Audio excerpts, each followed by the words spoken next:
Act 2 of Extra Time, Goalkeepers Union. Yesterday we talked about Kevin Hartman breaking the save record for career in MLS. Got us thinking a little bit about goalkeepers, and we talked about some of the strange goings on around the league between the posts in MLS. Some of it not so thrilling, to be honest. So Shep, my question comes about, why aren't we producing those really good young American goalkeepers the way we have for the last 15 years? Well, I'm glad we're talking goalkeepers. I know because, you are. As a former goalkeeper. Difference between two even teams, the goalkeeper. I think Americans historically have produced very good goalkeepers. We go through the list from Brad Friedel, Casey Keller, Tony Meola, Tim Howard, Marcus Hanneman. There has been a little bit of a lull. There's a little bit of a void now between the young, potentially great goalkeepers and the older players that have already done it. I think part of that, Greg, is Major League Soccer has become a very good league, but it's not a league that really plays with a lot of width, that whips crosses in. So they've become one-dimensional goalkeepers in terms of great shot-stopping ability, but the ability to read the game, it's waned a little bit. Well, if you look around the league, let's say the starting keepers from this past weekend, Casey Keller, 39 years old in Seattle. Zach Thornton, 35 at Chivas. Pat Onstad, 41. I mean, these three could get AARP discounts at the movies. Some of them are going for those older keepers especially as well. Well, I think goalkeeping around the world, not just in Major League Soccer, as you get older, you rely less on athletic ability and reflexes, more on reading the game, anticipating the attack. And you've seen just about every situation. So those three goalkeepers in particular, testimony to that. Does that go against what you're saying then about how you need shot stoppers in MLS?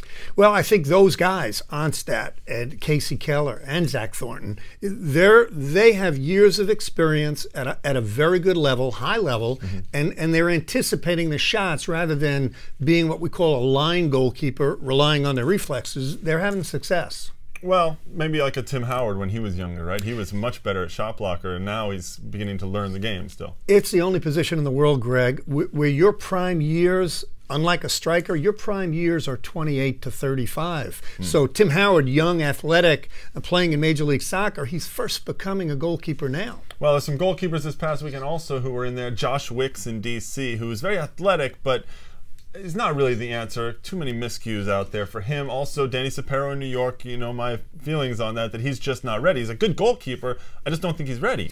Well, I understand what you're saying about Danny Sapero today, but I think in Major League Soccer, we have a host of young goalkeepers that have the ability to go to the next level. I think Matt Pickens is one. He's been here and overseas and back, but he's only 26. I like Dan Kennedy.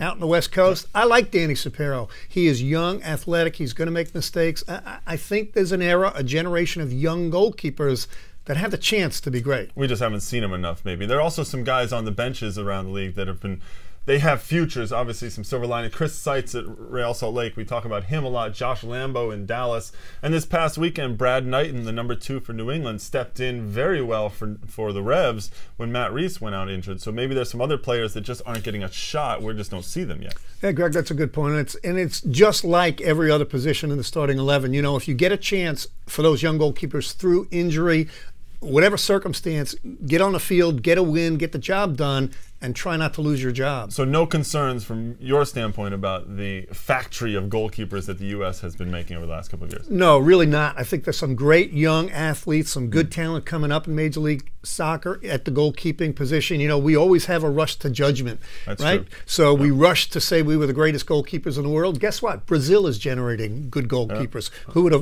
Who would have thought that? Stefan Fry. I mean, he's born in Switzerland, but he's here playing in Toronto, U.S. citizen. So I'm optimistic about the future of goalkeepers in general. Well, that's good to hear from you, because I think there are some people that had some questions about. And speaking of questions, we're actually going to now take some of your questions and dip into the email bag. Mark in D.C. and Juan in Los Angeles both have the same question, which is Chris Pontius being groomed to take over for Jaime Moreno up top for D.C., and should it happen now? Good question. Everybody's being groomed to take over for Jaime Moreno. For 5 years, they've been grooming people to do that. He keeps coming back. He keeps producing. Pontius, I like the way he looks, but Jaime Moreno is Jaime Moreno. He's the man still. And it's also only only 2 games so far. He had that beautiful goal in the opening weekend, which was lovely. And he's also versatile. He can play in the midfield. So maybe he is, but it's a little early to say whether he's the guy that they're looking to take over for Jaime in the long term. Another question comes from Nathan in Chicago, who's a longtime fan and frequent emailer. He asks, what's more impressive? Fredy Montero's 3 goals and an assist in 2 games, or Seattle's not giving up a goal in its first 2 games? I love Fredy Montero, and I love what Seattle has done. I'm more impressed that they have not allowed a goal.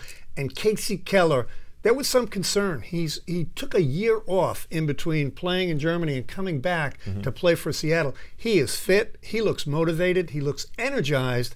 I think that, to me, is the bigger, more pleasant surprise for Seattle. Well, Nathan, for me, that's not the case. I think the attack is, because I think about Toronto and all their struggles to score their first season. Same with San Jose. So for me, it's the attack. Thanks for the question, though. You can always email us at extratime@mlsnet.com. If we use your email, we'll send you an ET t-shirt. Tomorrow in Act 3, we're going to talk to Chivas USA captain Jesse Marsch.